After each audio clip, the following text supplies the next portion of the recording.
Welcome to Penrose Learning, where we make understanding easy. You'll start by confirming OTG support and picking the right reader. First, check settings or install an OTG check app so you know the phone can host devices. Next, insert the micro SD into a USB-C or USB-A card reader, cleaning contacts to avoid errors. Once done, power off if your phone doesn't support hot swapping. This prevents file system corruption. Connect the reader to the phone. Watch for a notification or mounting prompt so you can proceed to file access. Once connected, unlock your phone and open your File Manager app, granting storage permission when asked. This allows read and write access. If the system prompts to format, choose portable storage unless you want the card adopted as internal. Formatting erases data, so back up first.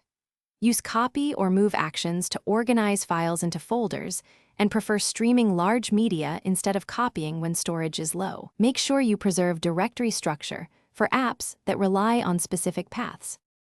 To finish, always use the system's eject or unmount command before removing the reader. This flushes write caches and prevents corruption.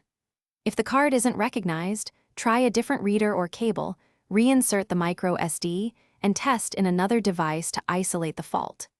If you face permission or mounting problems, clear the File Manager's cache, reboot the phone, and check for software updates. One key troubleshooting tip: try formatting on a PC, then reinsert, only after backing up important files. Thanks for watching. If this was helpful, leave a like and consider subscribing. See you next time.